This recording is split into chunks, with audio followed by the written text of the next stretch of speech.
ఈరోజు మన యొక్క వాక్య ధ్యానాంశం ఏంది అంటే, సులువుగా చిక్కులు పెట్టు 7 పాపములు. హల్లెలూయా. ఈరోజు మన యొక్క వాక్య ధ్యానాంశం ఏంటంటే, సులువుగా చిక్కులు పెట్టు 7 పాపములు. 7 పాపములు. సులువుగా అంటే చాలా తేలిగ్గా, చాలా తేలిగ్గా అంటే ప్రియమైన దేవుని బిడ్డలారా, సులువుగా అంటే ఈజీగా, ఇంగ్లీష్లో అయితే ఈజీగా, చాలా తేలిగ్గా చిక్కులు పెట్టే పాపాలు. హల్లెలూయా, దేవునికి మహిమ కలుగుగా. అంటే ఈ పాపాల్లో ఈజీగా చిక్కిపోతాము. చిక్కులు పెట్టడం అంటే అర్థం ఏంటంటే, ఈ పాపాల్లో ఈజీగా పడిపోతాము, సులువుగా పడిపోతాము, చాలా సింపుల్ గా పడిపోతాము. అంటే దానిదేముందలే, అదేముందలే, అది పెద్ద తప్పేమి కాదులే అన్నట్టుగా దాంట్లో చిక్కుకొని పోతాం. ఇవి సులువుగా చిక్కులు పెట్టి 7 పాపాలు. హల్లెలూయా, దేవునికి మహిమ కలుగుతుంది.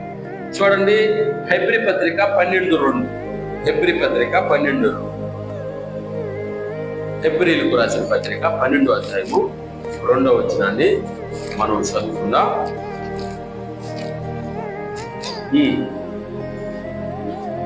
మనము కూడా ప్రతి భారమును సులువుగా చిక్కులు పెట్టు పాపమును విడిచిపెట్టి, హల్లెలూయా, మనము కూడా ప్రతి భారమును సులువుగా చిక్కులు పెట్టు పాపమును విడిచిపెట్టి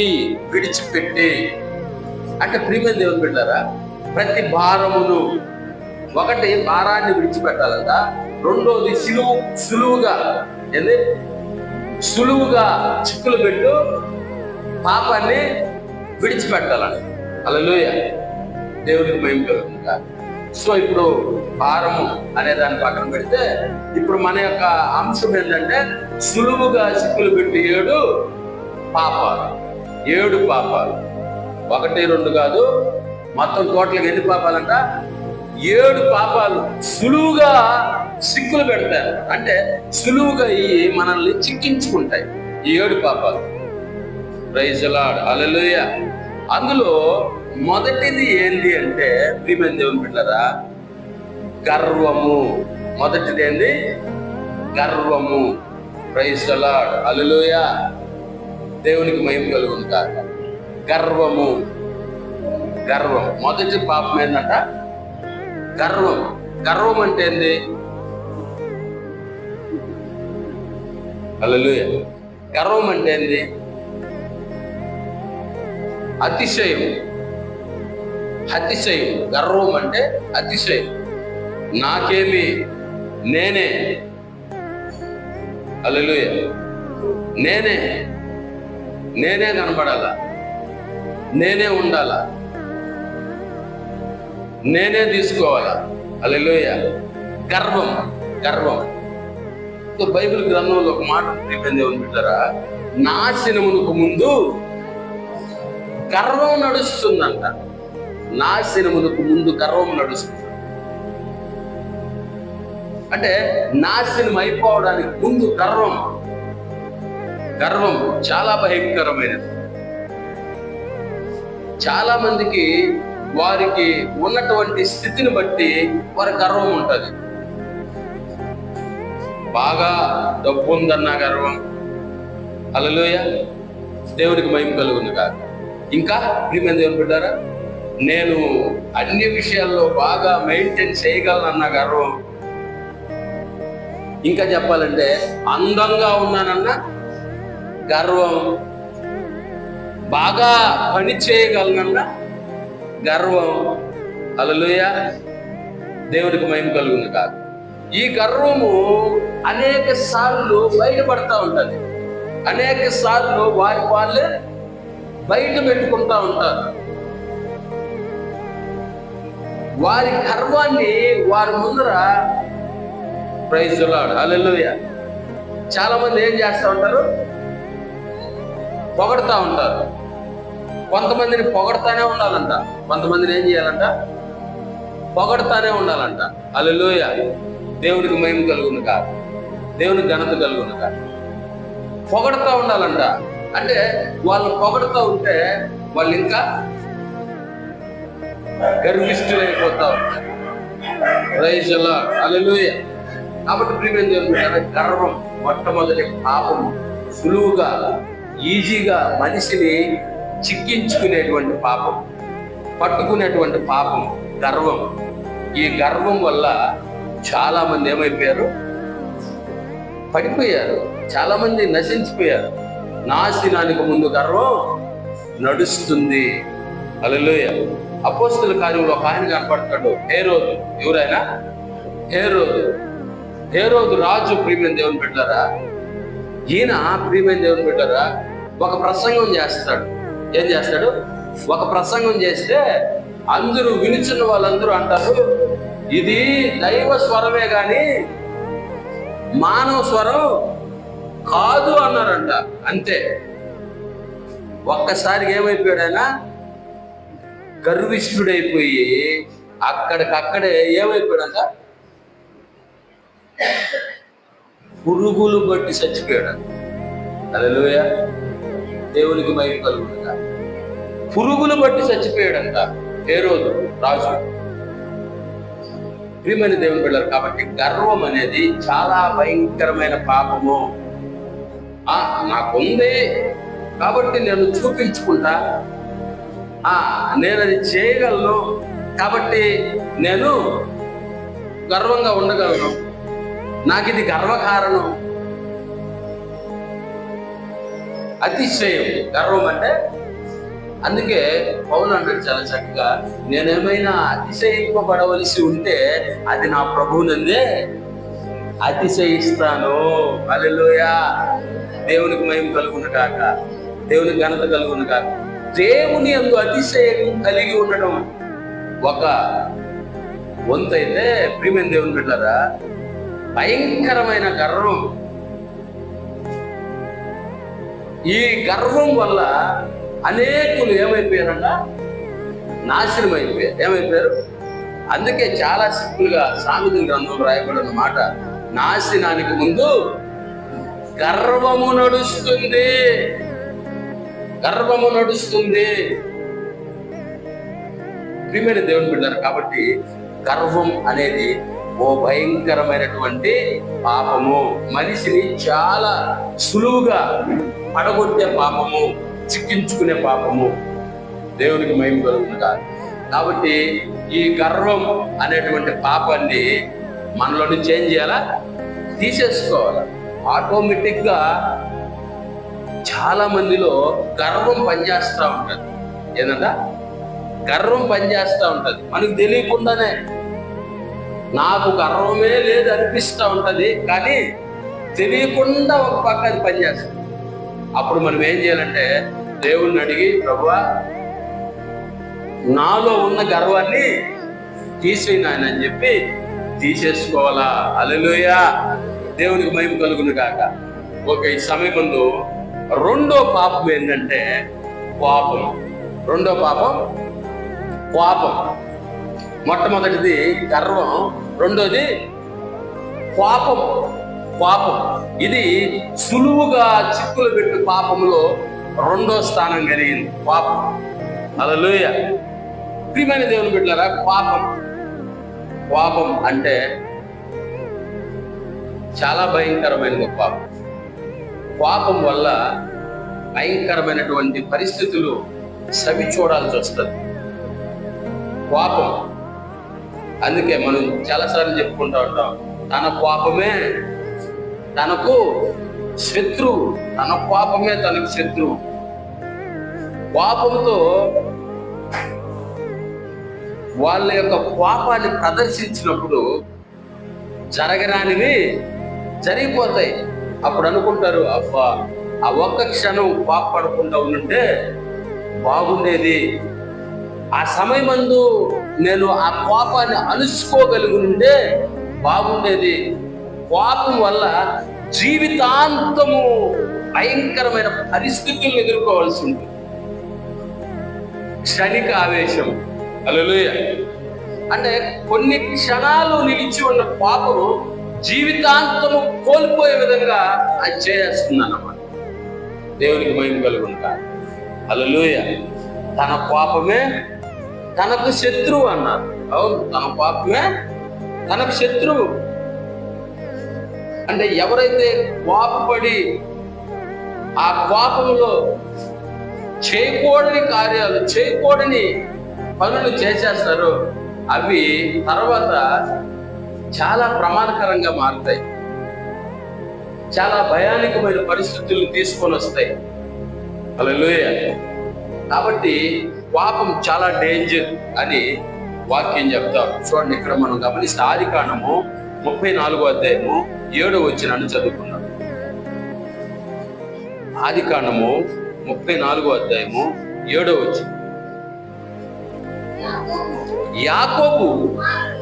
యాకోబు కుమారులు ఆ సంగతి విని పొలములో నుండి వచ్చిరి. అతడు యాకోబు కుమార్తెతో శయనించి ఇశ్రాయేలు జనములో అవమానకరమైన కార్యము చేసెను. అది చేయరాని పని గనుక ఆ మనుషులు సంతాపము పొందిరి, వారికి మిగుల కోపము వచ్చెను. హల్లెలూయా. ఎవరికట కోపం వచ్చింది? యాకోబు కుమారులకి. హల్లెలూయా.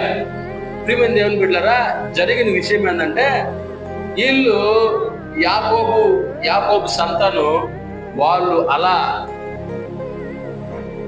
వారి ప్రయాణంలో ఒకనొక ప్రాంతానికి వస్తారు. ఆ ప్రాంతం పేరు షెకెం. ఆ ప్రాంతం పేరు ఏం పేరు? షెకెం. ఆ ప్రాంతానికి ఒక రాజు ఉంటాడు. హల్లెలూయా. ఆ రాజు కుమారుడి పేరు కూడా షెకెం. హల్లెలూయా. ప్రియమైన దేవుని బిడ్డలారా, అయితే ఏం జరిగింది అంటే, ఆ ప్రాంతానికి వచ్చినప్పుడు యాకోబు కుమార్తె దేనా, ఏం పెరిగింది? దేనా.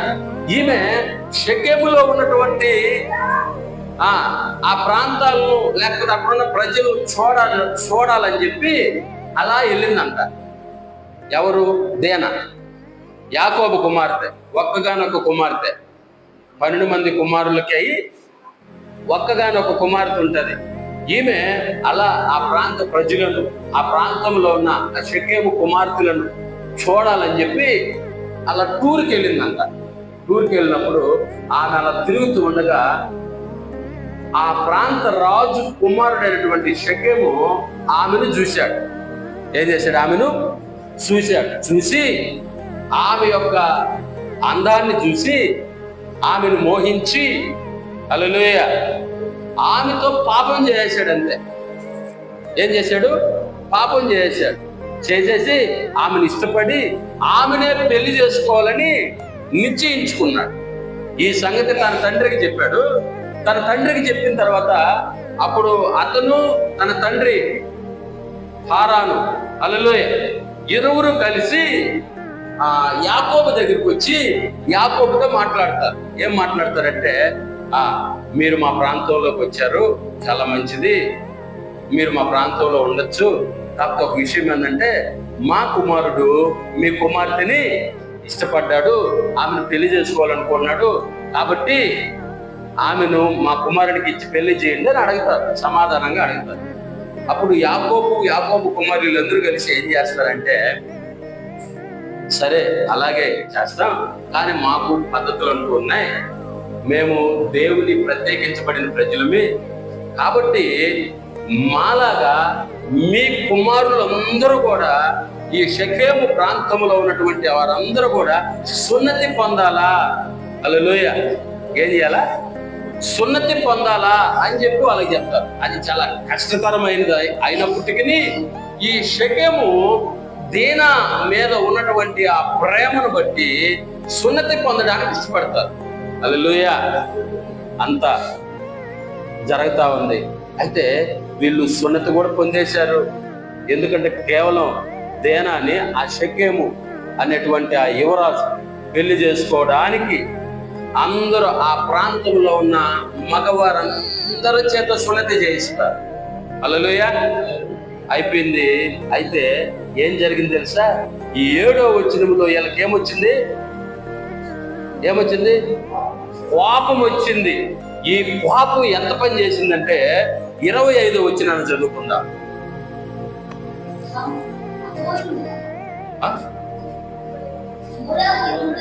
3వ దినమున వారు బాధపడుచుండగా యాకోబు కుమారులలో ఇద్దరు, అనగా దీనా సహోదరులైన షిమ్యోనును లేవియు తమ కత్తులు చేతబట్టుకొని ఎవరికి తెలియకుండా ఆ ఊరి మీద పడి ప్రతి పురుషుని చంపిరి. హల్లెలూయా. ఎంత భయానకమైన కార్యం జరిగిందో చూడండి. యాకోబు కుమారులకు వచ్చిన కోపము ఆ ఊర్లో పురుషులు లేకుండా చేసింది. ఎప్పుడు జరిగిందంటే ఇది? వాళ్ళు సున్నతి పొందిన 3వ రోజు. అక్కడ చూడండి, ముందు వచ్చిన చదవమ్మా.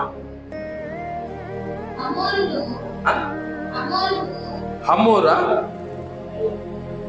ఒక్క నిమిషం. 20. హమోరును అతని కుమారుడగు షెకెమును చెప్పిన మాట అతని ఊరి గవిని ద్వారా వెళ్ళు వారందరూ వినిరి.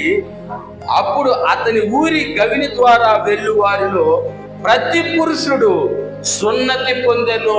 హల్లెలూయా. ప్రతి పురుషుడు సున్నతి పొందారంట. వాళ్ళు సున్నతి పొందినటువంటి ఆ 3వ రోజు కొంచెం పెయిన్, బాధను అనుభవిస్తూ ఉన్నారు. అంటే చిన్న సర్జరీ జరిగింది వాళ్ళకి. సున్నతి అంటే మనందరికీ తెలుసు. సో కాబట్టి ప్రియమైన దేవుని బిడ్డలారా, ఆ పరిస్థితుల్లో వాళ్ళు బాధపడుతూ వాళ్ళ యొక్క బాధని వాళ్ళు యుక్తం చేసుకుంటూ వారికి వాళ్ళే నలిగిపోతున్నటువంటి సమయంలో ఎవరు రండి? వాళ్ళు షిమ్యోను, లేవి, యాకోబు కుమారులు ఇద్దరు కూడా వాళ్ళ కత్తులు చేత పట్టుకొని ఆ ఊరి మీద పడి ప్రతి మగవాడిని చంపేశారు. ఆ ఊరిలో మగవాళ్ళే లేకుండా చేశారు. ప్రతి మగవాడిని చంపేశారంట. ఈ పని చేయడానికి కారణం ఏంది? కోపం. హల్లెలూయా. చూడండి ప్రియమైన దేవుని బిడ్డలారా, వాళ్ళేమో సమాధాన పడడానికి వచ్చారు, సమాధాన పడ్డారు. అయితే వీళ్ళు చెప్పిన దాన్ని వాళ్ళు విన్నారు. యాకోబు కుమారుడు చెప్పిన దాన్ని, హల్లెలూయా, హమోరు కుమారుడైనటువంటి షెకెము వాళ్ళు విన్నారు. ఆ ఊర్లో ఉన్న పురుషులందరికీ సున్నతి చేయించారు. హల్లెలూయా. దేవునికి మహిమ కలుగును గాక, దేవుని ఘనత కలుగును గాక. ప్రియమైన దేవుని బిడ్డలారా, అయితే సున్నతి పొందినటువంటి 3వ రోజే వాళ్ళు బాధపడుతూ ఉండగా వాళ్ళు ఎంతో బాధను వాళ్ళు దిగమిగుకుంటూ చాలా, అంటే వాళ్ళు మనసుకి నచ్చని దాన్ని చేసుకున్నారట, వాళ్ళకి ఇష్టం లేని దాన్ని చేసుకున్నారట. హల్లెలూయా. అయినను ఎవరి కోసం చేసుకున్నారంటే ఈ యాకోబుకి ఇచ్చిన మాట కోసం చేసుకున్నారు. అయితే యాకోబు కుమారునికి వచ్చిన కోపం ఏం చేసిందంటే ఆ ఊరిలో పురుషుడు లేకుండా చేసేసి చాలా దారుణం జరిగిపోయింది. ఆ ఊరిలో మగవాడే లేకుండా అయిపోయారు. ఎందుకంటే నిర్దాక్షిణ్యంగా చంపేశారు. హల్లెలూయా. చూడండి ప్రియమైన దేవుని బిడ్డలారా, సులువుగా చిక్కులు పెట్టి పాపంలో 2వ పాపం ఏంటంటే కోపం చాలా భయంకరమైనది. కోపం. హల్లెలూయా. దేవునికి మహిమ కలుగునుగా. కాబట్టి కోపాన్ని మనలో నుంచి ఏం చేయాలా? తీసేసుకోవాలా. పాపం అయితే పాపమే రాకూడదా? హల్లెలూయా. పాపం రావచ్చు కానీ బైబిల్ ఏముంది? పాపపడుడి కానీ పాపము చేయకుడి. పాపడద్దు అనట్లే. కోపడకపోతే పనులు జరగవు. కోపడకపోతే పిల్లలు సరైన మార్గంలో నిలబడలేరు. కోపడకపోతే ప్రియమైన దేవుని బిడ్డలారా, కొన్ని పరిస్థితులు సరిగా ఉండవు. హల్లెలూయా. కానీ పాపం చేయబాక. నీ పాపం ఎంతసేపు ఉండాలంటే సూర్యుడు అస్తమించేదాకా ఉండాలంతే. దేవునికి మహిమ కలుగునుగా. హల్లెలూయా. అంటే అర్థమైంది, ఒకవేళ ప్రియమైన దేవుని బిడ్డలారా 5 గంటలకు నువ్వు పాపం పెడితే 6వ గంట కల్లా కూడా ఏమైపోవాలి? పాపం పావాలా. ఎందుకంటే 6 కల్లా ఏమైపోద్ది? సూర్యుడు అస్తమించేస్తాడు. సూర్యుడు అస్తమించే లోపల మనలో పాపం ఉండకూడదు. పాపం అంటే పగ, కక్ష, ద్వేషం. కొంతమంది చూడండి, నెలలు సంవత్సరాలు వాళ్ళు లోపల ఆ కోపాన్ని హల్లెలూయా అట్టే పెట్టేసుకోంటారు. వారు ఆ కోపాన్ని తీసుకోవడానికి ఇష్టపడరు. ఒకవేళ ఎదుటి వ్యక్తి వచ్చి సమాధాన పడినా వాళ్ళు సమాధాన పడడానికి ఇష్టపడరు. ఎట్ట కనబడుతున్నాను నేను నీకు అనే మనస్తత్వాలు కలిగినటువంటి మనుషులు ప్రియమైన దేవుడు. హల్లెలూయా. దేవునికి మహిమ కలుగును గాక. కాబట్టి కోపం అనేది చాలా భయంకరమైనది. ఇది సులువుగా మనల్ని పాపంలో పడేసేటువంటి ప్రమాదకరమైనది. అందుకే ఈ పాపం మనలో చెప్పండి ఉండకూడదు, తీసేసుకోవాలా, స్టోర్ చేసి పెట్టుకోకూడదు. పాపాన్ని స్టోర్ చేసి పెట్టుకోకూడదు. హల్లెలూయా. దేవునికి మహిమ కలుగునుగా, దేవునికి ఘనత కలుగునుగా. ప్రియమైన దేవుని బిడ్డలారా, కాబట్టి దేవుడు ఏం చెప్పాడు? నిన్ను వల్లే నీ పొరుగు వారిని ప్రేమించమన్నాడు. శత్రువును కూడా ఏం చేయమన్నాడు? ప్రేమించమన్నాడు. పొరుగు వాడినే కాదు, శత్రువును కూడా ప్రేమించమన్నాడు. కానీ పొరుగు వారినే ప్రేమించలేని మనస్తత్వాలు శత్రువుని ఎలా ప్రేమించగలవు? హల్లెలూయా. మనము దేవుణ్ణి నమ్ముకున్నది నిజమైతే, మనము దేవుణ్ణి అనుసరించేది నిజమైతే ఇది జరగాల. శత్రువుని ప్రేమించాలి ప్రియమైన దేవుని బిడ్డారు. అది నిజమైన క్రైస్తత్వం. అంటే ఏం చేయాలా? శత్రువుని ప్రేమించాలా. నాకు చిన్న రోషం కాదు అని చెప్పేది కాదు క్రైస్తత్వం. మన రోషం ఎక్కడుండాలా? దేవుని భక్తిలో ఉండాలా. హల్లెలూయా. దేవునికి మహిమ కలుగును గాక. ప్రియమైన దేవుని బిడ్డారు, అంతేకాని మన రోషం పరిశుద్ధతలో చూపించాలా. మన రోషం ఎక్కడ చూపించాలా? పరిశుద్ధతలో చూపించాలా. అంతేగాని కోపావేశాలతో, పగ, ద్వేషాలతో మన రోషాన్ని చూపించుకునేది కాదు. కాబట్టి ఈ రెండో పాపాన్ని, ఈ కోపం అనే పాపాన్ని దూరంగా తరిమేయాలా. హల్లెలూయా. మూడో దాని కడుకు వస్తే అసూయ. ఏంటంట? అసూయ. సులువుగా చిక్కులు పెట్టే పాపాల్లో మూడోది అసూయ. ఏంది అసూయ అంటే? ఏంది? వారవలేని తనం అసూయ.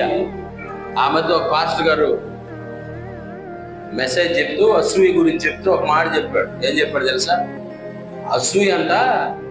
అసూయ మనుషుల్లో బాయిలర్ కోడి పెరిగినట్టు పెరిగిపోతుందంట. హల్లెలూయా. బాయిలర్ కోడి సహజంగా ఒక కోడి పక్కానికి రావాలంటే, అది తినగలిగే ఆ స్థానానికి రావాలంటే ఎన్ని రోజులు పడుతుంది? 90 రోజులు పడుతుంది. 90 రోజులు పడుతుంది ఒక కోడి, ఒక పిల్ల ఎదిగి అది మనం పోసుకొని వండుకొని తినాలంటే 90 రోజులు పడుతుంది. 90 రోజులు ఆ కోడి స్థాయి మనం ఏం చేయాలా? చూస్తా ఉండాలా. రోజు మేత వేయాలా, దాన్ని జాగ్రత్త చేసుకోవాలా, దాన్ని కాపాడుకుంటూ వస్తే 90 రోజుల తర్వాత దాన్ని ఏం చేయొచ్చు? మనం వండుకొని తినొచ్చు. కానీ ఈరోజు జస్ట్ ఎన్ని రోజులు? 20 నుంచి 30 రోజుల్లో 2 కేజీలు వచ్చేస్తుంది కోడి. హల్లెలూయా. జస్ట్ ఒక్క నెలలో, అంతే, ఒక్క నెలలో 30 రోజుల లోపల ఒక కోడి 1.5 నుంచి 2 కేజీల మధ్యలోకి వచ్చేస్తుంది, పెరిగిపోతుంది అంతే. కారణం ఏంది? మెడిసిన్, మందులు, వాటికి ఇచ్చే ఇంజెక్షన్, వాటికి ఇచ్చేటువంటి మందులు. ఆ విధంగా అసూయ అంట ఏ మందు లేకుండానే, ఏ ఇంజెక్షన్ లేకుండానే టన్నులుగా పెరిగిపోతుందంట మనుషుల్లో. హల్లెలూయా, దేవునికి మహిమ కలుగునుగా. అసూయ చాలా భయంకరమైనది. అసూయ ఉంటే అది సులువుగా చిక్కులు పెట్టే పాపాల్లో ఎన్నో పాపం ఇది. 3వ పాపం అసూయ. ఏంది అసూయ? అసూయ అంటే ఏంది ప్రియమైన దేవుని బిడ్డలారా? దేవునికి మహిమ కలుగునుగా. హల్లెలూయా, దేవునికి ఘనత కలుగునుగా. ఏంది? నేను మీ ఇంటికి ఆటో వచ్చింది, ఏమైంది అంటే, అదే మా ఇంటికాడ ఉండే టీవీ తీసేసి పెద్ద టీవీ తెచ్చుకున్నాం. అది మా హాల్లో గోడ ఉంది కదా, అంత ఉంటది. ఒక్కసారిగా ముఖం ఏమైపోయింది చెప్పండి? మారిపోయింది అంతే. పెద్ద టీవీ తెచ్చుకున్నారా? సరేలే అంటే అట్ట నవ్వడం లేదు, ఏడవడం లేదు. మధ్యలో గందరగోళమైన పరిస్థితి. ఇదే అసూయ. హల్లెలూయా, దేవునికి మహిమ కలుగును గాక. ఇక్కడ ఎదురు చూస్తా ఉంటారు. దేనికోసం? ఆయన ఇంకా రాలా, వస్తే ఉంటది. ఏముంటది? హల్లెలూయా, వస్తాడు. రాగానే కొంచెం మంచినీళ్ళు ఇస్తావా? మంచినీళ్ళు లేదు, గించినీళ్ళు లేదు. ఒకసారి వాళ్ళ ఇంట్లోకి పోయి చూసేసిరా. ఏమైంది? నువ్వు పోయి ముందు చూసేసిరా. అది ఏమైంది చెప్పమ్మా, ఏమైంది చెప్పు. పాతలే ఏమైంది చెప్పు. నాకు అవి కుదరదు, నువ్వు పోయి చూసేసిరా. కారణం లేకుండా నేను పోయి ఏం చూసేసి వచ్చేది? అటు చూడు, వాళ్ళ ఇంటికాడ అట ఆ పక్కన అట్ట పెట్టి ఒకటి పెట్టినారు చూడు. ఏం అట్ట పెట్టి ఏందని? ఎంతలో టీవీ తెలుసా? నిన్న వాళ్ళు ఆటోలో పట్టగా పైన పెట్టుకొని ఉంటారు. హల్లెలూయా, అందులో టీవీ ఎత్తుకొని వచ్చి వాళ్ళ ఇంట్లో పెట్టుకొని ఉంటే నీకు ఎట్టా మనసు అవుతుందయ్యా? నాకు తెలవదు ఎట్ట చేస్తావు. ఈ రోజు పొద్దు బాగా తలకే నువ్వు తేవాల్సింది అటువంటి. హల్లెలూయా, ఇదే అసూయ. ప్రియమైన దేవుని బిడ్డలారా, అసూయ అంటే ఇది ఎక్కడ ఉంటుందో, ఎక్కడ తెలుసుకోవాలో, ఎక్కడ పోయి నేర్చుకోవాలో అనేదానికి ఏం లేదు. అసూయ అంటే ఓర్వలేనితనం. పక్కన వారు దీవించబడుతుంటే, పక్కన వారు ఆశీర్వదించబడుతుంటే చూసి తట్టుకోలేని తనాన్నే అసూయ అన్నారు. హల్లెలూయా, దేవునికి మహిమ కలుగునుగా. ఈ అసూయ వల్ల చాలా భయంకరమైన ప్రమాదాలు ఎదుర్కోవాల్సి వస్తుంది. ఈ అసూయ వల్ల ప్రియమైన దేవుని బిడ్డలారా, జరగరాని కార్యాలు కూడా జరిగిపోతాయి. ఏంటంటే ప్రమాదకరమైన కార్యాలు. హల్లెలూయా, చూడండి అసూయ వల్ల ఏం జరిగిందో. 106వ కీర్తన 16వ వచ్చింది. 106వ కీర్తన 16వ వచ్చింది.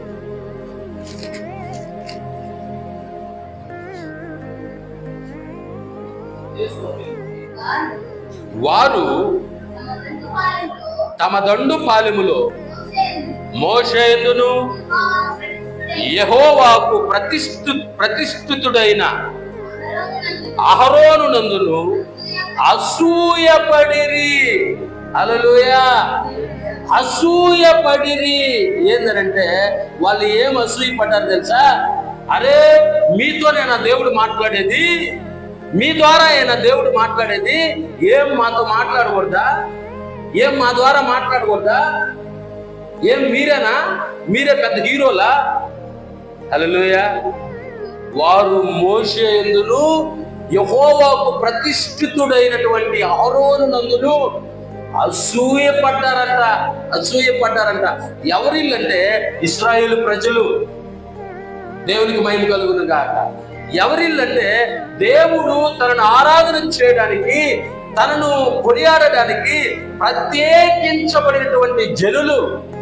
ఎవరిల్లంటే భయంకరమైనటువంటి బానిసత్వంలో నుంచి ఐగుప్తు దేశములో నుంచి బయటకు తీసుకురాబడినటువంటి ప్రజలు ఏమంటున్నారంటే మోషే అహరోనుల మీద అసూయ పడ్డారంట.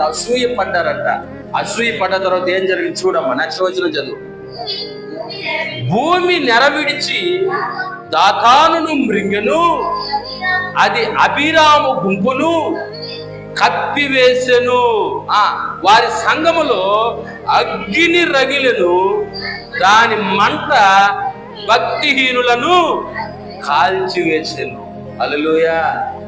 భూమి నెరవిడిసి, హల్లెలూయా, వాళ్ళు మాట్లాడుతున్నటువంటి ఆ మాటలను చూసి తట్టుకోలేక వాళ్ళు పడుతున్న అసూయ ఎవరి మీద? మోషే మీద, అహరోను మీద. వాళ్ళు చూపిస్తున్నటువంటి అసూయను భరించలేక భూమి నెరవిడిచి, అంటే రెండుగా ఇలా చీలి వాళ్ళు ఏం చేసిందంట? మింగేసిందంట. హల్లెలూయా. దేవునికి మహిమ కలుగును గాక. ఈ అసూయ మనిషిని కుంచేయగలదు. ఈ అసూయ ఆయన చెప్పినట్లుగా టన్నులుగా అయితే లోపల పెరిగిపోద్ది కానీ, హల్లెలూయా, దేవునికి మహిమ కలుగును గాక, దేవునికి ఘనత కలుగును గాక. భయంకరమైనటువంటి పరిస్థితులు ఒక మనిషి మనసులో అసూయ కలుగు చేస్తుంది. అందుకే అసూయ అనేటువంటి పాపాన్ని ఏం చేసుకోవాలి? మనం పెంచుకోవాలా, తీసేసుకోవాలా? హల్లెలూయా, దేవునికి మహిమ కలుగును గాక. తీసేసుకోవాలంటే మందు కావాలి, పెంచుకోవాలంటే ఏం అవసరం లే. తీసేసుకోవాలంటే మందు కావాలి. ఏం మందు కావాలి? ప్రార్థన అనే మందు. హల్లెలూయా, దేవునికి మహిమ కలుగును గాక. ప్రార్థన చేయాలి. ప్రభువా, ఈ అసూయను నాలో నుంచి తీసేయి నాయనా. అయ్యా, నేను ఓర్వలేకపోతున్నా. అయ్యా, నేను తట్టుకోలేకపోతున్నా. ఇదిగో వాళ్ళని చూసి నేను ఒప్పలేకపోతున్నా. దేవునికి మహిమ కలుగును గాక. హల్లెలూయా. ఇదిగో వాళ్ళు ఎదుగుతుంటే, వాళ్ళు ఫలిస్తుంటే, వాళ్ళు అభివృద్ధి చెందుతుంటే నా మనసులో నేను తట్టుకోలేకపోతున్నాను. ప్రభువా, నన్ను క్షమించు, సహాయం చేయి. ఈ అసూయను నాలో నుంచి తీసి ప్రభు అని మనం ఎప్పుడైతే దేవుడికి చెప్తామో, దేవుడు అసూయను ఏం చేస్తాడు? తీసేస్తాడు. ఎందుకంటే ప్రియమైన దేవుని బిడ్డలారా, మన దేవుడు సర్వశక్తి కలిగిన దేవుడు. హల్లెలూయా, హల్లెలూయా. దేవునిలో అసూయ లేదు. దేవుని లేదు, అసూయ లేదు. Praise the lord. హల్లెలూయా. అసూయ కలిగిన దేవుడైతే ఈరోజు అందరినీ సమానంగా చూడడు కదా. ఇప్పుడు మన దేవుడు చూడండి, మన ప్రభు అయిన యేసుక్రీస్తు క్రైస్తవులను ఒక రకంగా, క్రైస్తవేతరులను ఒక రకంగా చూస్తున్నాడా? హల్లెలూయా.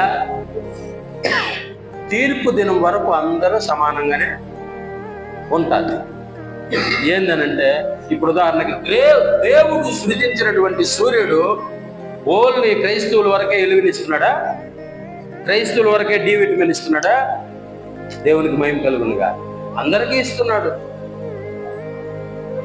వర్షం దేవుని నమ్ముకున్న ప్రజల ఫలాల్లోనే పడుతుందా? హల్లెలూయా. అందరికీ పడుతుంది. అన్నీ అంతే.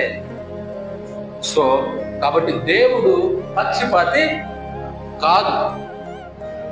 ఒకరినొక రకంగా చూసే దేవుడు కాదు. ఎదిగే వారి మీద అసూయ పెంచుకునే దేవుడు కాదు. దేవునికి మహిమ కలుగును కాదు. కాబట్టి అసూయ పడడం వల్ల అది భయంకరమైన పాపం అని మనం గ్రహించాం. దానివల్ల మనకే ప్రమాదం. హల్లెలూయా. మనకే భయంకరమైన కీడు. కాబట్టి అసూయను ఎంత తొందరగా మనలో నుంచి తీసేసుకుంటే అంత మేలు. హల్లెలూయా. దేవునికి మహిమ కలుగును కాదు. అసూయ. కాబట్టి ఈ మూడవ పాపం అసూయ. నాలుగవ పాపం వ్యభిచారము. నాలుగవ పాపం ఏంది? హల్లెలూయా. ఏ పాపాల గురించి చెప్పుకున్నాం? సులువుగా చిక్కులు పెట్టే పాపం వ్యభిచారం. హల్లెలూయా. దేవునికి మహిమ కలుగును కాదు. అంటే అంత సులువుగా వ్యభిచారం చేస్తారా ప్రజలు? అంత తేలిగ్గా ప్రజలు వ్యభిచార పాపంలో పడిపోతారంటే కాదు. హల్లెలూయా, దేవునికి మహిమ కలుగునుగా. మరి సులువుగా చిక్కులు పెట్టే పాపాల్లో వ్యభిచార పాపాన్ని ఎందుకు మెన్షన్ చేయడం జరిగింది అంటే, దేవుడు ఒక మాట చెప్పాడు. మత్తయి సువార్త 5వ అధ్యాయము 27వ వచనాన్ని ఒకసారి చదువుకుందాం.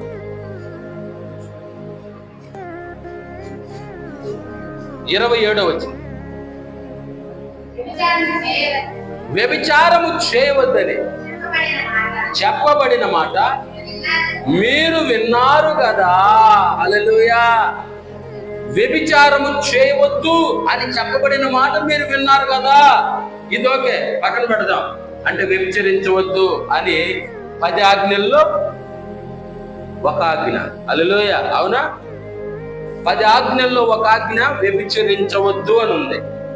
సో కాబట్టి వ్యభిచారం చేయవద్దని చెప్పబడిన మాట మీరు విన్నారు కదా. నేను మీతో చెప్పున్నదేమనగా, ఒక స్త్రీని లేకపోతే ఒక పురుషుని మోహపు చూపుతో చూసు ప్రతివారు అప్పుడే తన హృదయములో ఆమెతో లేకపోతే ఆయనతో వ్యభిచారము చేసిన వారగును. ఇది ఈజీగా సులువుగా చిక్కులు పెట్టే పాపాల్లో మరొకటి వ్యభిచార పాపము. వ్యభిచారం అంటే తప్పు చేసిదేనే కదా.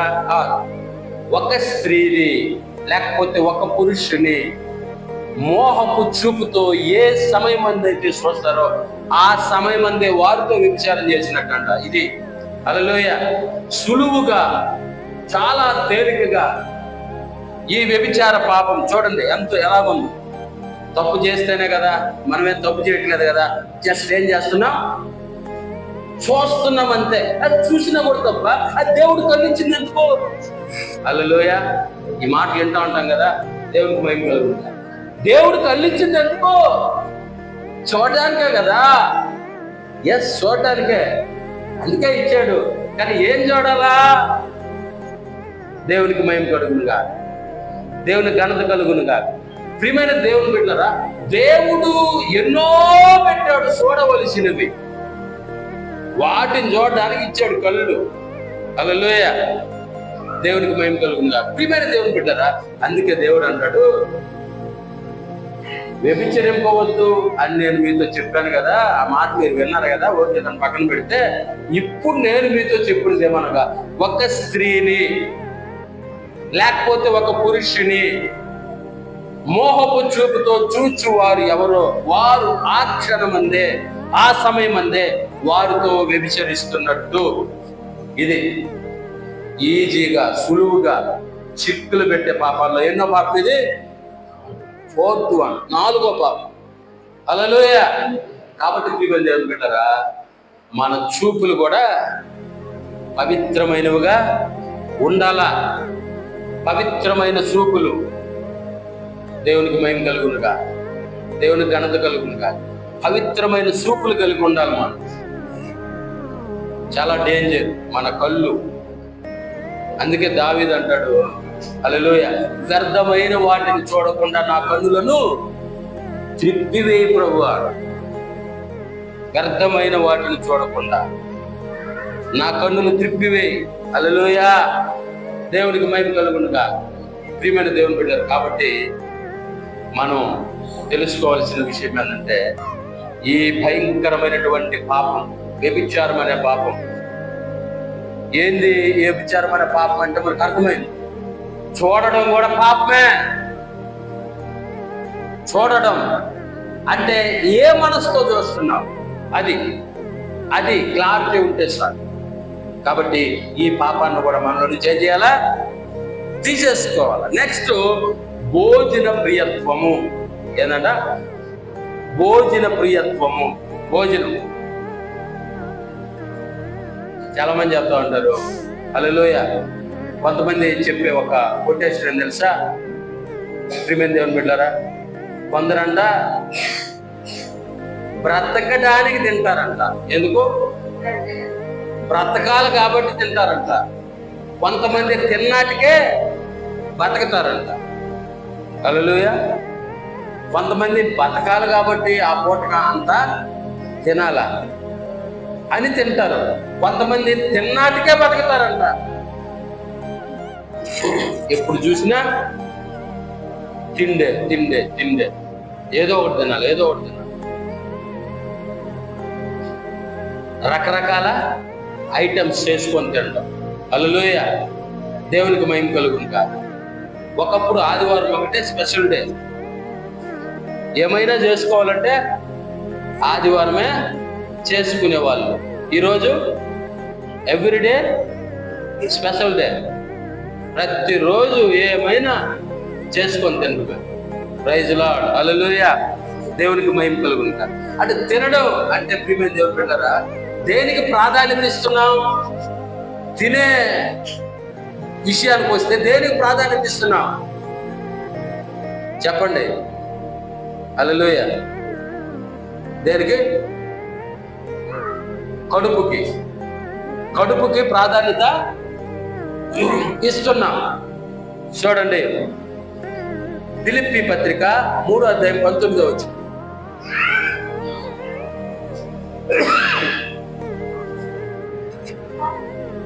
ఫిలిప్పీ పత్రిక 3వ అధ్యాయం 19వ వచనం.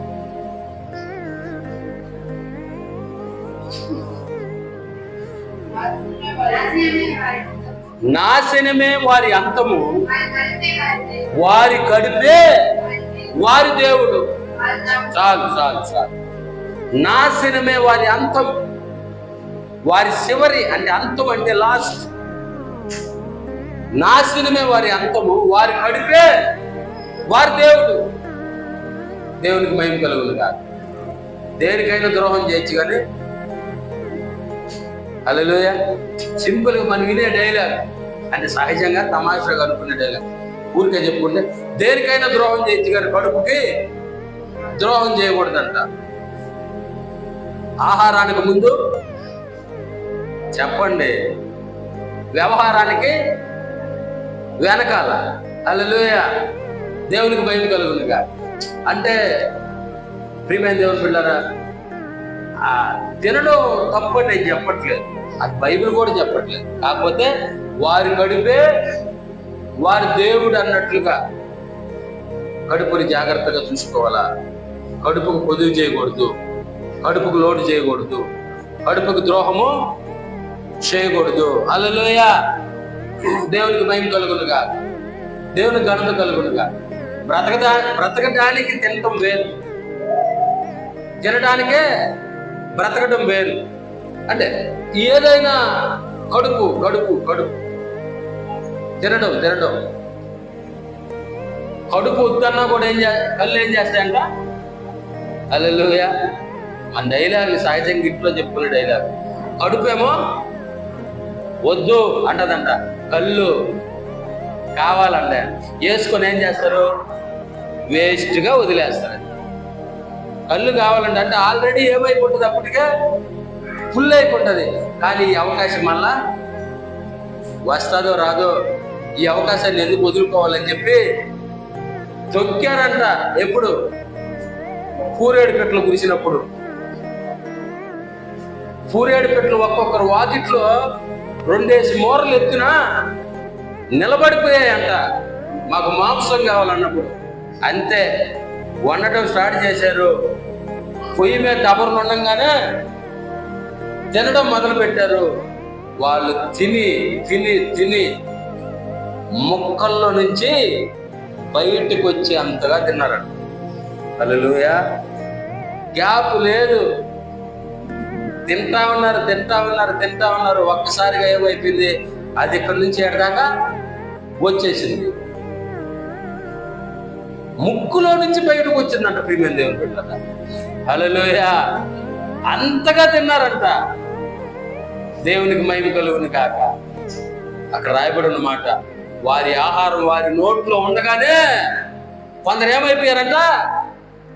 రాలిపోయారంట. ప్రియమైన దేవుని బిడ్డలారా, గమనించండి. భోజన ప్రియత్వం, భోజనం తినాలా కానీ వేస్ట్ అయ్యేంతగా తినకూడదు.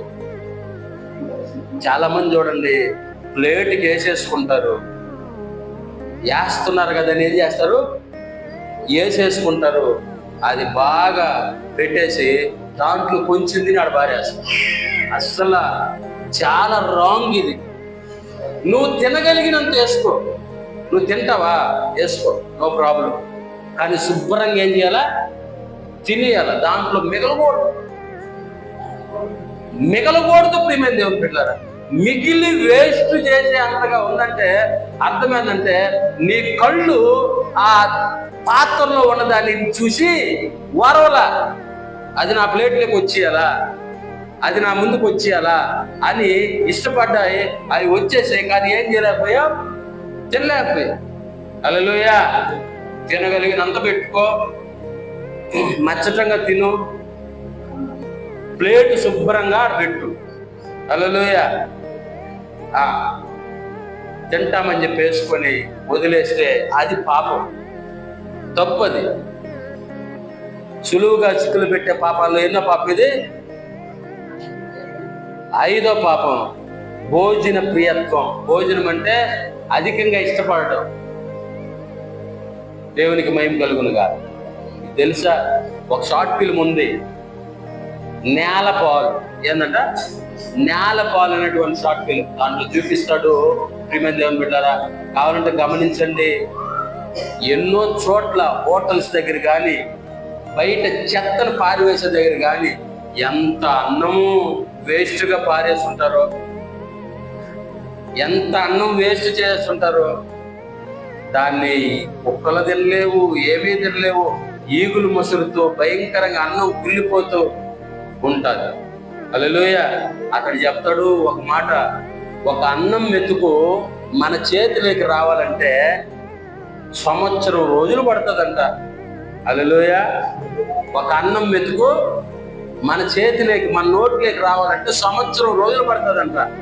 అది విత్తబడి ఆ తర్వాత అది పెరిగి కోసి దాన్ని తీసి దాన్ని మిల్లుకేసి బియ్యం తీసుకొని వండుకొని మనం నోట్లో పెట్టుకోవాలంటే సంవత్సరం పడుతుందంట. అదే అన్నం మెతుకు నేలపాలు చేయడానికి ఒక్క క్షణం పడుతుంది. హల్లెలూయా. కాబట్టి భోజనం అంటే ఇష్టం లేని వాళ్ళు ఎవరు ఉండరు. ఖచ్చితంగా భోజనం అంటే అందరికి ఇష్టం, కానీ భోజనాన్ని వేస్ట్ చేసి అంతగా చేయకూడదు. దేవునికి మహిమ కలుగును కాక. ఇప్పుడు చూడండి, ఒక మాట చదువుకున్నాం. సామెతల గ్రంథము 23వ అధ్యాయం 20వ వచనం. సామెతల గ్రంథము 23వ అధ్యాయం 20వ వచనం.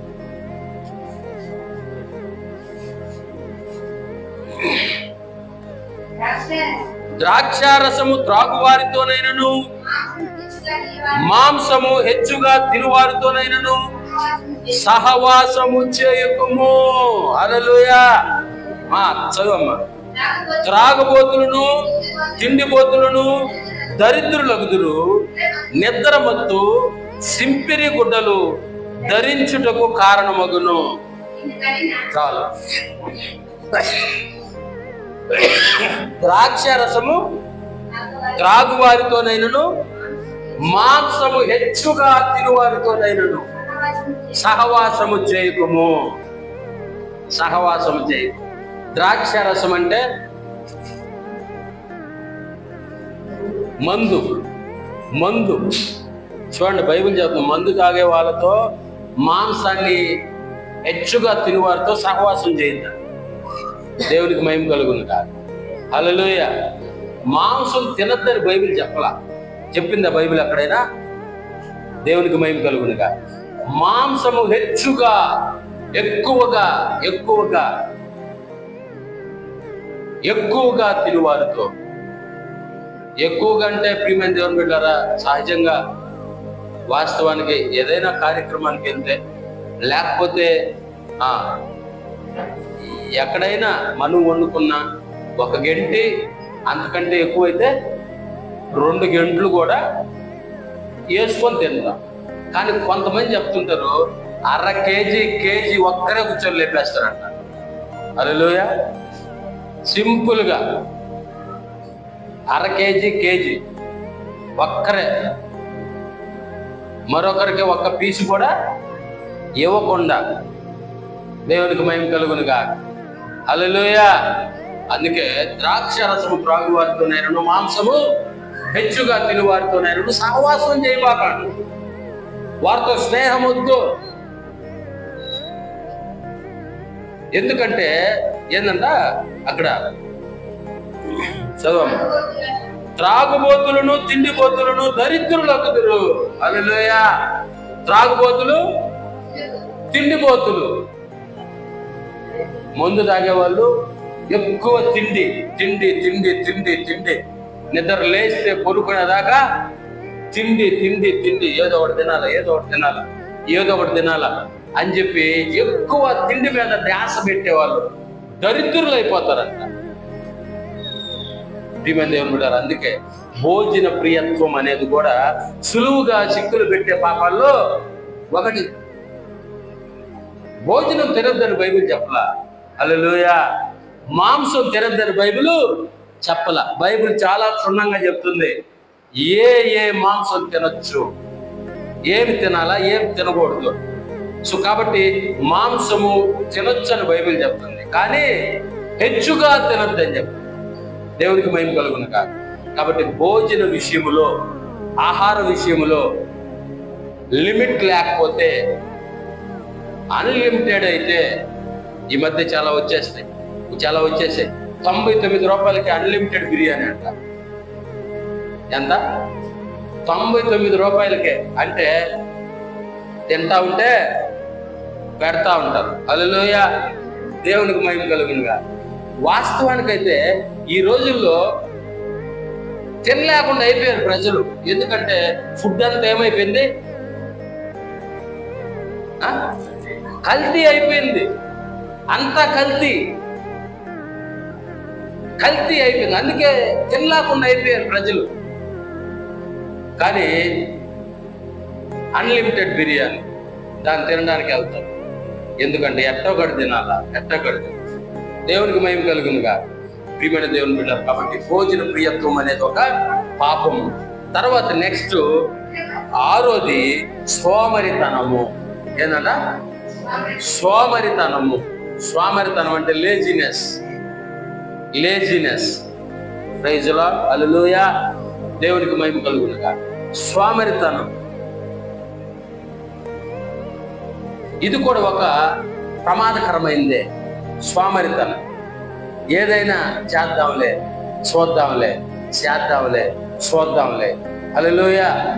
దేవునికి మహిమ కలుగునుగా. చూద్దాంలే ఈ విధంగా మనస్సు పెట్టుకొని ఏం చేయడానికి కూడా ఇష్టపడకుండా, ప్రియమైన దేవుని బిడ్డలారా, సోమరి అయిపోతే అది సోమరితనం అనేది దేవునికి ఎంత మాత్రం కూడా ఇష్టం లేదు. ప్రతి ఒక్కరు కూడా ఏదో ఒక రకంగా కష్టపడాలా, ఏదో ఒక రకంగా కష్టపడి పని చేయాలా. దేవునికి మహిమ కలుగునుగా. అది దేవునికి ఇష్టం.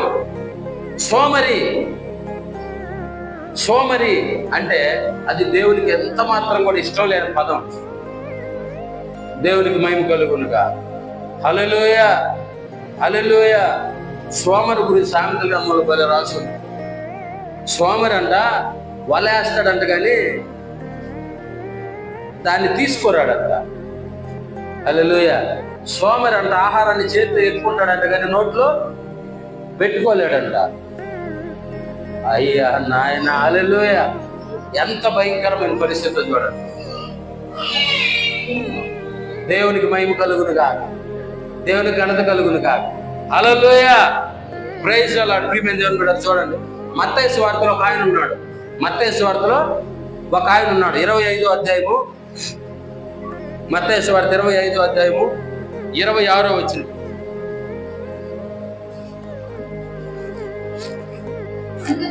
అందుకు సోమరి అయినా ఏనమ్మా, అందుకు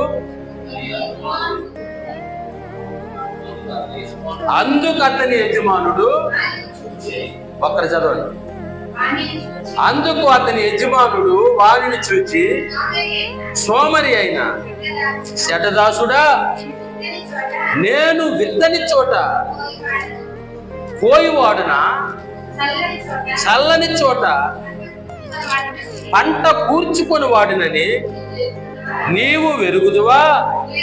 అట్లయితే నీవు నా సొమ్ము సహకారుల వద్ద ఉంచవలసి ఉన్నది. నేను వచ్చి వడ్డీతో కూడా ఆ సొమ్ము తీసుకుందిని అని చెప్పి ఆ తలాంతును వాని యొద్ద నుండి తీసివేసి 10 తలాంతులు గలవానికి ఇయుడి, కలిగిన ప్రతి వానికి ఇయ్యబడును, అతనికి సమృద్ధిగా కలుగును. లేని వాని యొద్ద నుండి వానికి కలిగినదియు తీసివేయబడును. హల్లెలూయా. ప్రియమైన దేవుని బిడ్డలారా, సోమరి సోమరి సోమరి అని శఠదాసు యజమానుడు ఒకసారి వచ్చి, చూడండి, ఒక యజమానుడు వచ్చి ఒకనికి ఎన్ని తలాంతులు ఇచ్చాడంట? 5 తలాంతులు, మరొకరికి 2 తలాంతులు, ఇంకొకరికి 1 తలాంతు ఇచ్చాడంట. దీన్ని అంటాడు ఎవని సామర్థ్యం చొప్పున వారికి ఇయ్యబడిందంట. హల్లెలూయా. ఎవని సామర్థ్యం చొప్పున వారికి ఇయ్యబడింది. ఒకరికి ఏమో 5 తలాంతులు ఇచ్చాడు, మరొకరికి 2 ఇచ్చాడు, ఇంకొకరికి 1 ఇచ్చాడు. కొన్ని సంవత్సరాల తర్వాత వచ్చాడు, అరే అబ్బాయి రెండెట్టు అన్నాడు. 5 తలాంతులు కలిగిన వాడు 5 తలాంతులు ఖర్చు పెట్టి మరొక 5 10 సంపాదించాడంట. అయ్యా ఇగో 10 సంపాదించాను అన్నాడు. షబాష్ షబాష్ అన్నాడు. హల్లెలూయా. మరొకడు వచ్చాడు, అయ్యా మీరు నాకు 2 ఇచ్చారు, మరొక 2 సంపాదించాడు, ఇగో 4 అన్నాడు. షబాష్ అన్నాడు.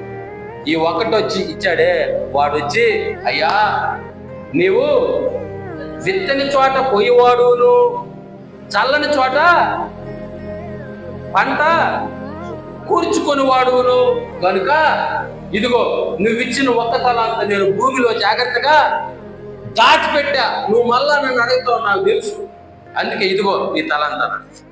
ఒరే సోమరి అయిన శఠదాసుడా, నేను విత్తని చోట పోయేవాడునా, చల్లని చోట పంట కూర్చుకొని వాడునా.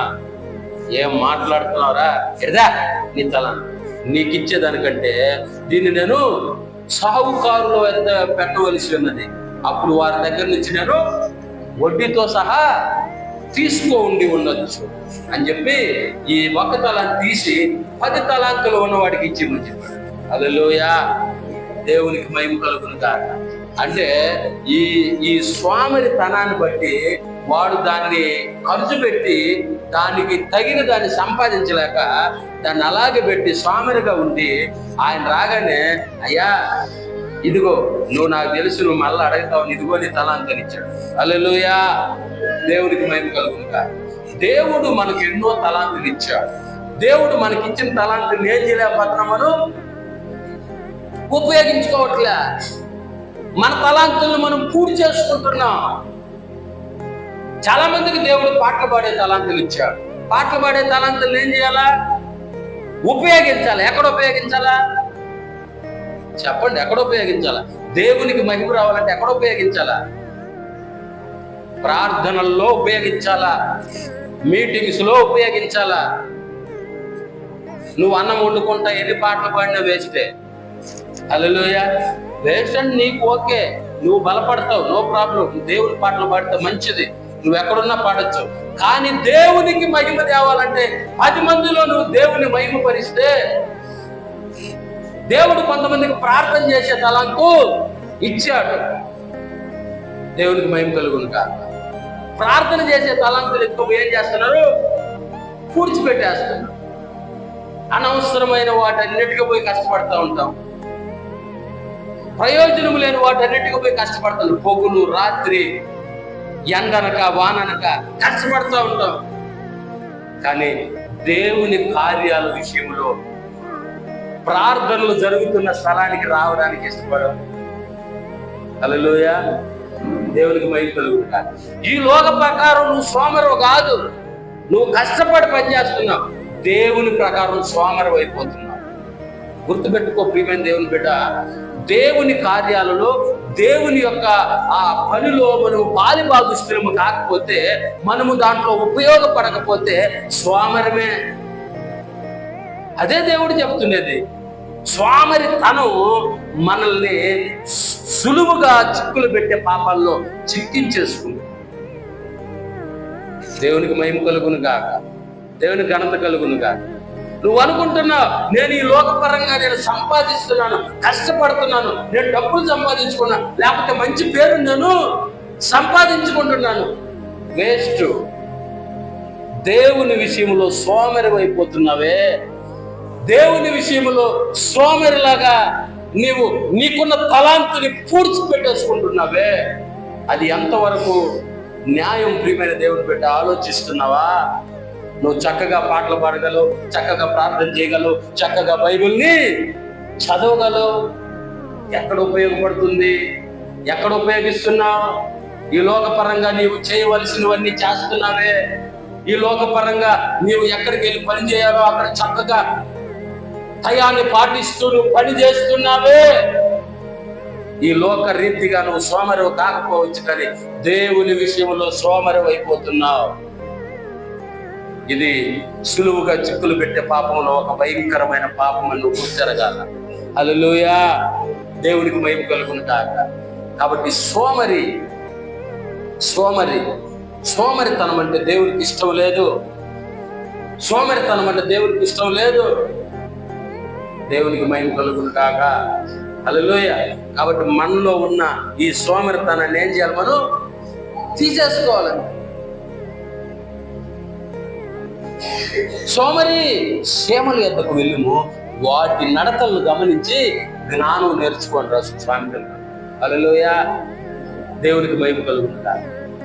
వాటి నడతలను గమనించు. నడతలను గమనించంటే అవి ఎట్లా నడుస్తున్నాయి అనేది దూరమని కాదు. హల్లెలూయా.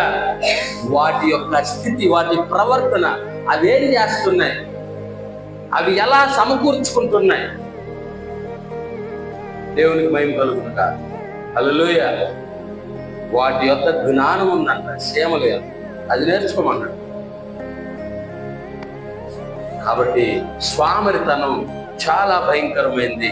దాన్ని మనం ఇమ్మీడియట్లీ తొందరగా మనలో నుంచి తీసేసుకోవాలి, పారదోలాలా. నువ్వు కష్టపడుతున్నావు ఈ లోక విషయంలో, ఎండనక వాననక తిరుగుతున్నావు. ఎక్కడికి బావాలు చూస్తే అక్కడికి వెళ్తున్నావు, ఎక్కడికి పోయి పని చేయాలి చూస్తే అక్కడికి పోయి పని చేస్తున్నావు. నువ్వు ఈ లోకరీత్యా సోమరు కాదు. దేవుని విషయంలోకి వచ్చేదానికే సోమరితనం చూపిస్తా ఉన్నావు. ఇది తప్పు. కాబట్టి ఆ సోమరితనాన్ని తీసేసుకోమని దేవుడు మనకు తెలియజేస్తున్నాడు. హల్లెలూయా, దేవునికి మహిమ కలుగును గాక. చివరిది ప్రియమైన దేవుని బిడ్డలారా, 7వది ధనాశ. సులువుగా చిక్కులు పెట్టే పాపాల్లో ఒకటైనటువంటి ధనాశ. 7th one, 7వ పాపం ధనాశ. హల్లెలూయా. ఏంది ధనాశ అంటే?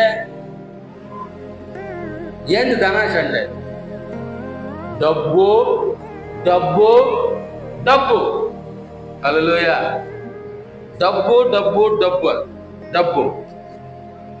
డబ్బు కావాలా? డబ్బు ఈజీగా రావాలంటే ఏం చేయాలా? ఆలోచనలు చేస్తున్నాను చాలా మంది. హల్లెలూయా. ఇప్పుడు ఈజీగా డబ్బుని ఏం చేస్తున్నారు? సంపాదిస్తున్నారు. ఎలాగా?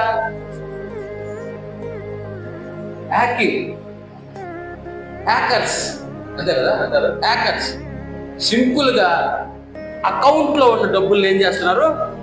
కొట్టేస్తున్నారు. డబ్బు రావాలి, ఈజీగా రావాలి. సైబర్ నేరగాళ్ళు అంటారు. ఏమంటారు? సైబర్ నేరగాళ్ళు చాలా సులువుగా, చాలా సింపుల్ గా అకౌంట్ లో నుంచి డబ్బుల్ని కొట్టేస్తున్నారు. అసలు ఏం జరుగుతుందో అర్థం కావట్లేదు. ఒక్కొక్కరు అకౌంట్ లో ఉన్న డబ్బులు ఏమైపోతున్నాయి? ఖాళీ, జీరో చూపించేస్తున్నాడు. దేవునికి మహిమ కలుగునుగా. హల్లెలూయా, హల్లెలూయా. జీరో.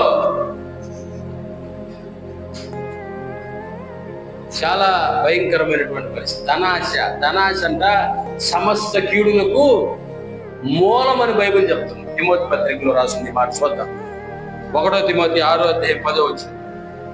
1 తిమోతి 6వ అధ్యాయము 10వ వచనం.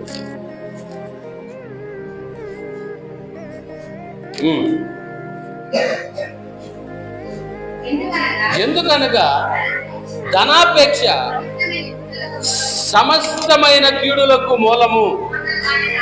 కొందరు దానిని ఆశించి విశ్వాసము నుండి తొలగిపోయి నానా బాధలతో తమ్మును తామే పొడుచుకొని. ధనాపేక్ష అంట సమస్తమైన కీడులకు మూలం అంట. కొందరు దాన్ని ఆశించి విశ్వాసము నుండి తొలగిపోయి, విశ్వాసం నుండి తొలగిపోయారంటే ఎవరిల్లు? విశ్వాసం నుండి తొలగిపోయారంటే ఎవరిల్లు? విశ్వాసులు. విశ్వాసం నుండి ఎవరు తొలగిపోతారు? విశ్వాసులే కదా. విశ్వాసం లేని వారు విశ్వాసం నుంచి ఎక్కడ తొలగిపోతారు? హల్లెలూయా. కొందరు దానిని ఆశించి విశ్వాసము నుండి తొలగిపోయి తమ్ముడు తామే పొడుచుకున్నారంట. తమ్ముడు తామే పొడి చేసుకున్నారు. ధనాపేక్ష సమస్తమైన కీడులకు మూలం. ధనం సంపాదించాలి. ధనం మీద ఆపేక్ష. ఏ రకంగా ధనం సంపాదించాలి. ఎన్ని ప్రార్థనలు వదిలేసుకోవాలి. ముందు మనకేం కావాలి? ధనం కావాలి. అసలే ఇప్పుడు బంగారు రేటు పెరిగిపోయింది. మనం బంగారు కొనాలి అంటే ఏం కావాలి? ధనం కావాలి, డబ్బులు కావాలి. డబ్బులు కావాలంటే ఏం చేయాలి? ఆధారం గుడికి బాగోడు. హల్లెలూయా. అదే కదా. ఆధారం గుడికి బాగకుండా ఏం చేయాలా? పనికి బావాలా. డబ్బులు సంపాదించాలా. దేవునికి మహిమ కలుగునుగా. హల్లెలూయా. ప్రియమైన దేవుని బిడ్డలారా, ఆదివారం పని ముగించుకొని వస్తున్న డబ్బులు ముగించుకొని నిజంగా గుడికి వచ్చి గుడిలో కనబడే వాళ్ళే నిజమైన విశ్వాసులంతే. దేవునికి మహిమ కలుగునుగా. హల్లెలూయా. మీకు గుర్తుందో లేదు, నేను ఒక విషయం చెప్పేవాడిని. నేను ఒక కంపెనీలో పనిచేస్తున్నా. అయితే నాకు 4 సెలవులు ఉంటాయి అంతే. 4 సెలవులు పెట్టుకోవాలి నేను. అవి ఎప్పుడైనా పెట్టుకోవచ్చు. ఆదివారం అయినా పెట్టుకోవచ్చు, ఏ వారం అయినా పెట్టుకోవచ్చు. కానీ ఆదివారం సెలవు అయితే లేదు. నేను పెట్టుకునే 4 సెలవుల్లో ఆదివారం పెట్టుకుంటే పెట్టుకోవచ్చు, లేకపోతే ఎప్పుడైనా. కానీ నెలలో ఎన్ని ఆదివారాలు ఉంటాయి? 4 ఆదివారాలు. ఎప్పుడైనా ఇలాంటి నెల ఒకటి తగిలితే 5 ఆదివారాలు. హల్లెలూయా. చెప్పండి హల్లెలూయా. దేవునికి మహిమ కలుగునుగా. సో ప్రియమైన దేవుని బిడ్డలారా, ఈ 4 సెలవుల్ని 4 ఆదివారాలకి నేను ఉపయోగించుకునేవాడిని.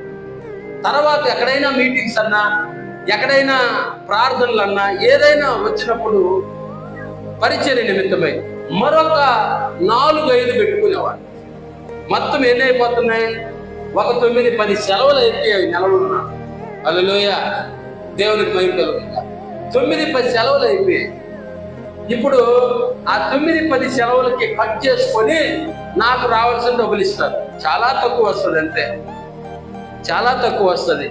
అయితే ఒకనొక ఆదివారం నేను ప్రార్థనకు వస్తూ ఉంటే నా బంధువు, నాకు రిలేటివ్ అయినటువంటి ఒక వ్యక్తి నా బండిలో ఎక్కాడు. వస్తా ఉన్నా. సగం దూరం వచ్చేతలకే వాడు ఇలా ప్రశ్న వేశాడు. ఏం ప్రశ్న వేశాడంటే, అన్నా ఈరోజు నీకు సెలవా అన్నాడు. నేను చెప్పాను లేదు అన్నా. అయితే సెలవు పెట్టుకున్నావు కదా, డబ్బులు కట్ చేయరా అన్నా. చేస్తారా అన్నా. హల్లెలూయా.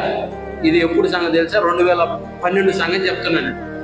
అప్పుడు ఇంకా కొంచెం దూరం వచ్చిన తర్వాత ఒక మాట అన్నాడు, నువ్వు ఇప్పుడు ప్రార్థనకి వెళ్తున్నావు కదా, అక్కడ నీకేమన్నా ఇస్తారా అన్నాడు. ఏమి ఇవ్వరు అని చెప్పాను. ఏమి ఇవ్వరని చెప్పాను. అప్పుడు నీ బండిలో ఆయిల్కి ఏమన్నా ఇస్తారా అన్న, ఏమి ఇవ్వరని చెప్పాను. అప్పుడు వాడు వెంటనే వేసిన సుడుకైన ప్రశ్న ఏం తెలుసా?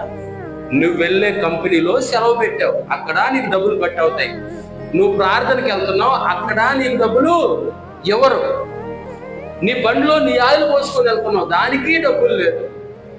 మరి ఇన్ని నష్టపరుచుకుంటూ నువ్వు ప్రార్థనకి వెళ్తున్నావు, ఏం ప్రయోజనం అన్నాడు. హల్లెలూయా. ఖచ్చితంగా నేను ఇప్పుడు ఏం చేయాలా ఆలోచించాను. అరే ఏంది ఎటువంటి ప్రశ్న వేసాడు? నేను వెళ్ళే కంపెనీలో సెలవు పెట్టి అక్కడ నాకు డబ్బులు రాదు, కట్ చేస్తారు. నేను వెళ్ళే ప్రార్థన దగ్గర నాకేం మీరు డబ్బులు ఎవరు?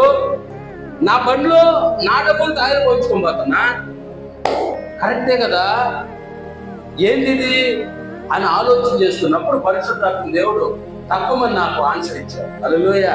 అప్పుడు అట్లా చెప్పాను, ఏం లేదు, ఇప్పుడు నేను బండి దొరకం పోతా ఉన్నానే, ఇదే నాకు ప్రయోజనం. హల్లెలూయా. వాడికి అర్థం కాలేదు ఫస్ట్. అన్నా అన్నాడు, అరే నాకు బాగుంది, ఆరోగ్యంగా ఉన్నా, క్షేమంగా ఉన్నా, కూర్చొని బండి తోలుతున్నా, ఇదే నాకు ప్రయోజనం అన్నా. మళ్ళా అన్నా అన్నాడు. హల్లెలూయా. నాకు బాగాలేమంటే వచ్చి ఒక నెల రోజులు జ్వరం వచ్చి ఇంట్లో పడిపోయి హాస్పిటల్కి డబ్బులు ఖర్చు అయ్యి కంపెనీలో అక్కడ డబ్బులు రాక నా బండిలో ఆయిల్ ఉన్నా నడపలేక పడిపోయి ఉంటానే, అది నాకు ప్రయోజనం కాదు. ఇప్పుడు నేను ఆరోగ్యంగా ఉన్నా, బాగున్నా, బండి తోలుతున్నా, హ్యాపీగా ఉన్నా, ఇదే నాకు ప్రయోజనం అన్నా. వాడు నోటి మీద ఏలు వేసాడో లేదో నేను చూడలేదు, కానీ ఎందుకంటే నా వెనకాల కూర్చో ఉన్నాడు బండిలో, కానీ వాడు నోరు మరలా మాట్లాడడానికి. హల్లెలూయా. దేవునికి మహిమ కలుగునుగా, దేవునికి ఘనత కలుగునుగా. ప్రియమైన దేవుని బిడ్డలారా, మనకొచ్చే ప్రయోజనాన్ని వదులుకొని, మనకొచ్చే లాభాన్ని విడిచిపెట్టి, మనకొచ్చేటువంటి ధనాన్ని వదులుకొని దేవుని సన్నిధికి రాగలిగిన వారే నిజమైన విశ్వాసులు. హల్లెలూయా. దేవునికి మహిమ కలుగును కాక. లేదు, ధనాపేక్షతో, ధనం మీద ఆశతో డబ్బు సంపాదించాలా, డబ్బు సంపాదించాలా, డబ్బు సంపాదించాలా అని చెప్పి సంపాదించి సంపాదించి సంపాదించి సంపాదించి సంపాదించి ఎత్తుకొని డాక్టర్ చేతిలో పెట్టేస్తే ప్రయోజనం ఏముంది? అవునా కాదా? హల్లెలూయా. దేవునికి మహిమ కలుగునుగా. బాగా సంపాదించాం, ఎత్తుకొని డాక్టర్కి ఇచ్చేసి మంచి ఇల్లు కట్టుకో డాక్టర్ గారు అంటే ప్రయోజనం ఏముంది? దేవుని బిడ్డలారా, అందుకే ధనాశ అనేది సులువుగా చిక్కులు పెట్టే పాపాల్లో ఒకటి. దేవునికి మహిమ కలుగునుగా. సో ధనాపేక్ష సమస్తమైన కీడులకు మూలం అంటారు. ఈ ధనాపేక్ష వల్ల కీడులు వస్తాయి. అవి సాదా పేద కీడులు కాదు, సమస్తమైన కీడులు. అందువలనంట తమను తామే ఏం చేసుకున్నారంట, వాళ్ళు విశ్వాసం నుంచి తొలగిపోయి పొడుచుకొని తెచ్చుకున్నారంట. డబ్బు సంపాదించారు, డబ్బు సంపాదించారు, ఏం చేయాలి అర్థం కాల. సంపాదించి సంపాదించి సంపాదించి కొంతమందికి ఏమొచ్చేసింది చెప్పండి? మెంటల్ వచ్చేసింది. హల్లెలూయా. మెంటల్ వచ్చిన వాళ్ళు ఏం చేస్తారు? పిచ్చోడి చేతిలో రాయి అంటే ఏంది? దానికి దిశ చెప్పండి. దానికి దిశ ఉండదు. అది ఎట్టబోతుందో తెలియదు. అది ఎట్టయినా బావచ్చు, ఎట్టయినా బావచ్చు, ఎట్టయినా బావచ్చు, ఎట్టయినా బావచ్చు, ఎట్టయినా చెప్పండి బావచ్చు. ఎక్కువ సంపాదన వల్ల కూడా మైండ్ పాడైపోయేటువంటి ప్రమాదం ఉంది. అందుకే ధనాశ ఈజీగా మనిషిని ఈ ధనాశ లాగేస్తుంది. ఇది సులువుగా చిక్కులు పెట్టే పాపాల్లో ఒకటిగా గుర్తించడం జరిగింది. కాబట్టి ధనాశ ఉండకూడదు. హల్లెలూయా. ధనము సంపాదించడం తప్పు కాదు, కానీ ధనం మీద ఆశపడడం తప్పు, ధనాపేక్ష కలిగి ఉండడం తప్పు. దేవునికి మహిమ కలుగునుగా. Hallelujah. Hallelujah. Praise the lord. కాబట్టి ప్రియమైన దేవుని బిడ్డలారా, కొంతమంది చూడండి, డబ్బు సంపాదించడానికి వారు చేయని ప్రయత్నం ఉండదు. ప్రయత్నాలు చేస్తానే ఉంటారు, చేస్తానే ఉంటారు, చేస్తానే ఉంటారు. హల్లెలూయా. వాళ్ళకి దేవుడిచ్చిన దాని మీద వెళ్తే చాలు. మనకు దేవుడు ఒకటి ఇచ్చాడు, దాన్ని చేసుకుంటూ దేవుని పరిచర్యలో ఉంటే చాలు. ఇది చేయాలా, ఇంకోటి చేయాలా. ప్రైజ్ లార్డ్, హల్లెలూయా. కొంతమంది ఉద్యోగస్తులు ఉంటారు, వాళ్ళకి నెలకి ₹1,00,000 శాలరీ ఉంటుంది. వాళ్ళు ఏదో ఒకటి చేయాలని చూస్తుంటారు, సైడ్ బిజినెస్. అక్కడ ఏం చేస్తుంటారు, ఈ శాలరీ అంతా ఆడబెట్టేస్తుంటారు, పాంగొట్టుకుంటా ఉంటారు. వాస్తవం. ప్రశాంతంగా కూర్చొని 3 పూట్ల అన్నం తిని హ్యాపీగా బ్రతుకని చెప్పి దేవుడు ఒక ఉద్యోగాన్ని ఇస్తే, దేవుడు ఒక పనిని అప్పగిస్తే, ఆ పనిని పక్కన పెట్టేసి ఏదేదో చేసి డబ్బు సంపాదించాలని మన ప్రయత్నం మనం చేసామనుకోండి, హల్లెలూయా, అంతా వేస్టే. దేవునికి మహిమ కలుగునుగా. రకరకాల వ్యాపారాలు చేయడానికి ప్రయత్నం చేస్తుంటారు, రకరకాల వాటిని రొయ్యల గుంటలు అంటారు, చేపల గుంటలు అంటారు. వాళ్ళకి మంచి ఉద్యోగం ఉంటుంది, చివరికి పూర్తిగా అప్పులైపోయి ఆ ఉద్యోగంలో వచ్చే డబ్బులంతా కూడా అప్పులు కట్టయిపోతా ఉంటది. చేతిలో ₹1 కూడా. కారణం ధనాపేక్ష, ధనాశ. హల్లెలూయా. కాబట్టి ఇది లేకుండా చూసుకోవాలా. దేవుడు ఈరోజు మనకు చెప్పాడు, సులువుగా చిక్కులు పెట్టే 7 పాపాలు. 7 పాపాలు? 7 పాపాలు. నెంబర్ 1 గర్వం. ఏంటంట? గర్వం. చాలా భయంకరమైందని మనం విన్నాం. నెంబర్ 2 కోపం. నెంబర్ 3 అసూయ. నెంబర్ 4 వ్యభిచారం. నెంబర్ 5 భోజన ప్రియత్వం. నెంబర్ 6 సోమరితనం. నెంబర్ 7 ధనాశ. ఈ 7 పాపాలు చూడండి కావాలంటే చాలా భయంకరమైనవి. ఈ పాపాలు మనలో లేకుండా పూర్తిగా తీసేసుకుంటే అప్పుడు మనం అలా అభివృద్ధి చెందాం. దేవునికి మహిమ కలుగును కాక. దేవుడు అట్టి గొప్ప కృప మనందరికీ దయచేయును కాక. ఆమేన్.